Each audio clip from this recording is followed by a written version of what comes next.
The John Carpenter film Christine, I find this to be entertaining.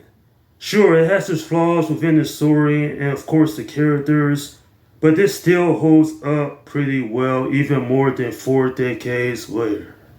I actually had watched this film for the first time last year, but I had largely forgot the plot. But coming back to rewatch it for this review, it was a nice refresher. This is not a bad film, but I felt like it could have been something more. So based on the Stephen King novel of the same name, the story is about a high school senior named Arnie who ends up buying a strange car named Christine, which has a mind of its own, and eventually it is a bad influence on Arnie, who ends up becoming so disrespectful and rude to both his friends and family.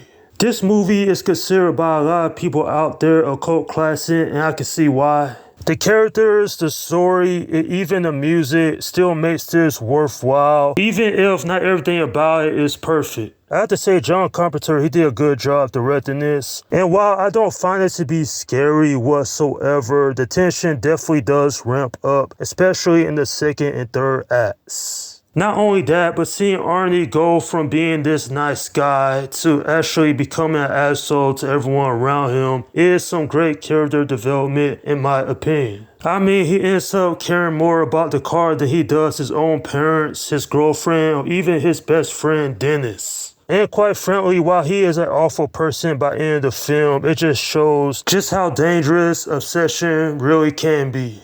As far as the characters are concerned, most of them are interesting. Particularly Arnie, I think that Keith Gordon did such a great job portraying this character. In the beginning, he's this nerdy senior high school student. He gets bullied early on, but once he gets in possession of the car, it changes him for the worse. He's mean, he's disrespectful to his parents. He doesn't even care about his girlfriend Lee. Speaking of which, I thought that Lee, her character, she was alright. I think that Alexandra Paul did a decent job in the role. The problem is that not much is expanded upon on this character. Now the character Dennis, he's a cool guy. Granted, I didn't like how he was sidelined with an injury for the most of the film. He could end up saving Arnie's life. But no, they killed Arnie at the end of the movie and I was like, really? I would have liked if Arnie had survived so he could have learned his lesson to stay away from mysterious objects, such as him impulsively buying that car in the beginning of the movie. Now, as far as the antagonist, Buddy,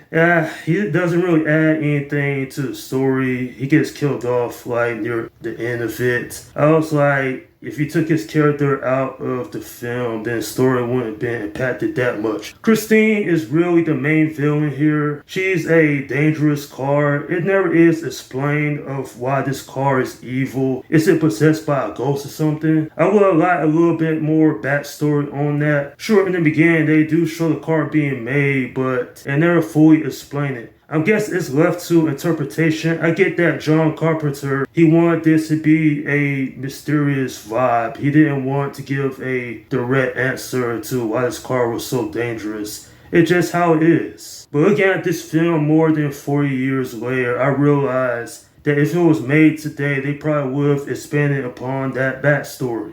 Overall, this is not a bad film in my opinion, but at the same time, I think it's one of the weaker movies that John Carpenter had worked on, just because I personally thought it could have been something more. I'm giving this film a 7 out of 10. Yeah, while I do have some issues with this, I don't find it to be boring whatsoever. It's just flat out entertaining. A movie you could put on a typical day and just have a good time with it. Don't know what else to say about this. Certainly one of the most well-respected John Carpenter films from the early 1980s. And even more than 40 years later, it still provides a whole lot of thrills from beginning to end. And that's my review of Christine. Okay, leave your comments down below in the section and let me know what you think about this movie. Alright, this is Slum Guy 172 saying peace out.